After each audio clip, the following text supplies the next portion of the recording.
Good morning, everyone. This is Mrs. Garcia, and today we're going to be working on your student education plans. We have a couple of different forms that I'm going to help you guys walk through to complete and get submitted hopefully by the end of the period today. Just to kind of let you guys know why we're doing this. Earlier when we were doing registration, we talked about some of our goals, and we reminded you that or discussed that all of our goals are to get a high school diploma.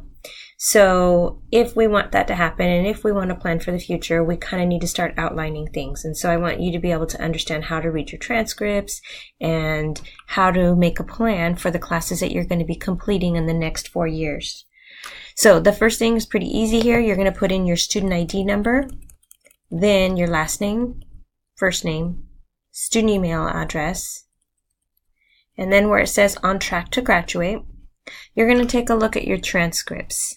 And so on your transcripts, you will have the graduation progress area. Right here, it's showing you, and I've mentioned this to you before, but just as a reminder, right here it's showing you the subject area requirements. These 3 columns here on the right, the first column is showing you everything that's required. It has broken down by subject area and a total of 220 credits that you need to earn in the 4 years. The middle column is going to show you what you have completed at this point. The student's a little bit ahead of schedule because they attended summer school, but most of you should have 30 credits completed by the middle of your freshman year. And then what you're still needing to complete, so the student still needs 183 credits. Again, to be on track, most of you should have 190 credits left in order to be on track. So if we go back to the student education plan and you look at on track to graduate, if you have, I would say 25 credits or more, then you're on track. If you know you need to make up required classes like English, math, or health, or even PE, go ahead and mark that. If you need to make up some elective credits and you are behind and not on track, go ahead and mark that area. Post high school track, check all that apply. So I want you to let me know as of right now, what are your plans after you graduate? Is it that you want to go to a 4-year university like UCLA, Cal State Fresno? Do you want to go to a community college like COS, Reedley, Porterville? Do you want to go to a trade or vocational school? Do you want to get into the military? Do you want to go straight into the workforce? Are you thinking that you want to be eligible to compete in athletics when you go to a 4-year college?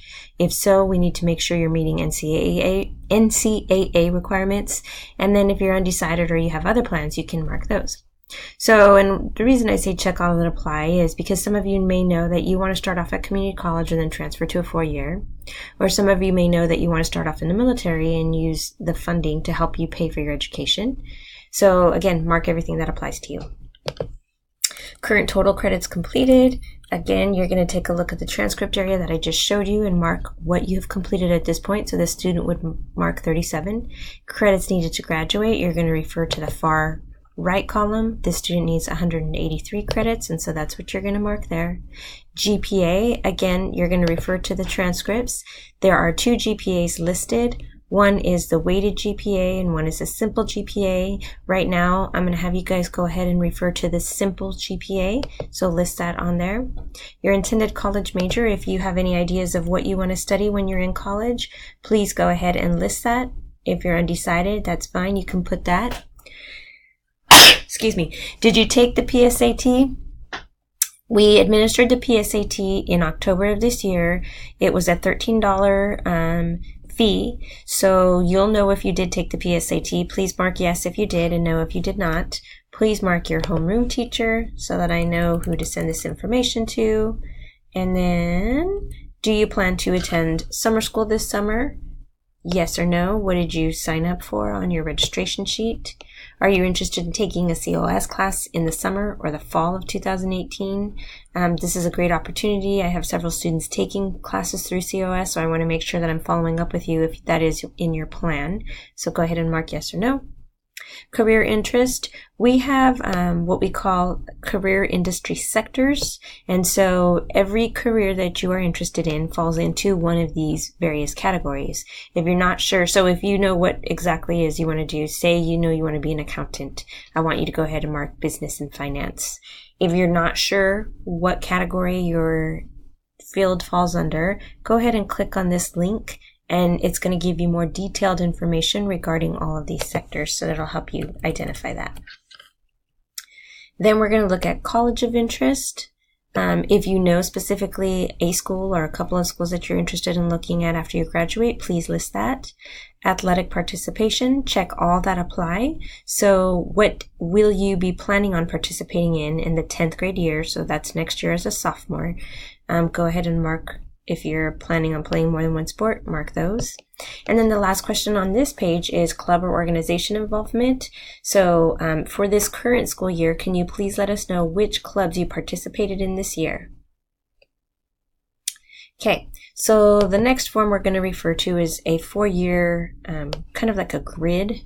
And so what I have listed here is, again, by subject area, all the requirements. So English, we know we have to have 40 credits, foreign language or fine art, 10 credits, so on. So then there's a column for each grade, 9, grade 10, grade 11, and grade 12. And I want you to just kind of fill this chart in so that you have an idea. For the freshman year, we're going to mark, and you're just going to highlight this, okay? So you'll mark completed if you passed the first semester successfully, not completed if you did not. Same thing with foreign language or fine art area. If you fulfilled this, you're going to go ahead and highlight the completed area. If you did not pass the class you were in to fulfill that requirement, you're going to highlight not completed. Same thing with math, same thing with PE and health. Science, some students were registered in chemistry. For the most part, you guys were not, and that's okay, because that's what the outline is for the 4-year plan here. So you'll mark not completed if you did not take a science class. Social science, nobody was enrolled in a social science course. And then elective. One of the things I wanted to show you, if you're kind of unsure what area your class is counted in, if you look on your transcript, you'll see kind of like little codes, abbreviations for each of your courses. So this is going to help you identify what subject area your class counted for. So this student took Spanish 1, that counted for a fine art or foreign language. They were also in student government, so that counted as an elective. The integrated math class obviously counted as math, PE. English class is English 1, and this student was enrolled in a chemistry, and so that's fulfilling the science in the earth physical science area. So hopefully that kind of helps you with filling out this chart. So then we're going to move on to sophomore year. And what I want you to do is highlight the class that you are planning on taking. So sophomore year, you're either signed up for English 2 or English 2 honors. So highlight whichever one is correct. If you are planning on taking a foreign language, highlight Spanish or French or Chinese. If you're planning on doing ASL through COS, you can mark that in here. And then go ahead and write the level. So if I was taking Spanish 2 for Spanish speakers, I would just write 2SS here next to Spanish. For math, highlight whichever one is correct. Some of you may be repeating integrated math 1, some of you may be in integrated math 2, and some in integrated math 3. PE, physical education 2 is the general PE class. Integrated PE 2 is the weight training class. Some of you may be in a dance course fulfilling PE requirements, and some of you may be using your athletic participation to fulfill your PE requirements. So go ahead and highlight whichever one is pertaining to you. Science area, you're either doing biology or ag biology next year. Some of you may be doing AP Bio, you can write that in. Social science is either world history or AP Euro, just highlight whichever one is correct. And then whatever elective course you may be taking, go ahead and mark that here. And some of you may be signed up for summer school.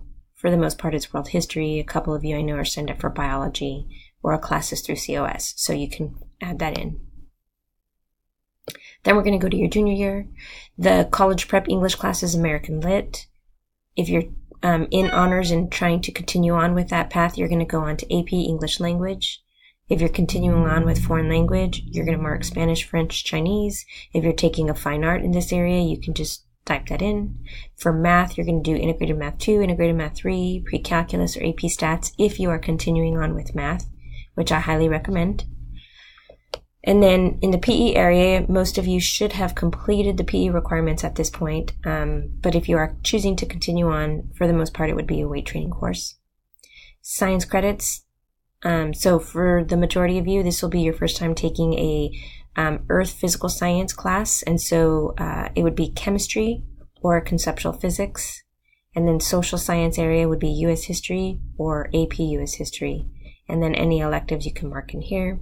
If you're planning on doing summer school to accelerate, you would be taking a U.S. history class in that summer. Then we get to your senior year, and the college prep senior English class is called ERWC. If you are planning on continuing on with the AP track, it would be AP English Literature. And then there would be a third option of COS English 1 to fulfill that senior year requirement. Then if you are choosing to continue on with a foreign language, you would highlight that or put in a fine art. For math, you could mark one of these math classes if you would be continuing on or maybe doing COS. PE, if you're continuing with that, you'd mark weight training. Science credits, if you had already done the biology and chemistry class or ag bio and conceptual physics, you would have fulfilled the minimum requirements for science. If you are choosing to take an advanced course, you can type that in. That could be AP environmental science, AP biology, AP physics, AP chemistry, or human anatomy. Then social science for your senior year would be 1 semester of civics and 1 semester of economics. If you're on the AP track, you might want to be doing AP government with economics. And then whatever elective course you're taking here. And then, of course, if you're planning on doing summer school, it would be civics and econ. So again, this is not like set in stone that this is what you're committing to taking for the next 3 years, but this is to give us an idea and make sure you're making a plan to fulfill minimum requirements for graduation, and also to help you keep in mind what you're planning on doing to get yourself better prepared for the next step. That's it, guys. Make sure to save this and submit it to me so that I have copies that I can keep for everybody. And thank you so much for your time.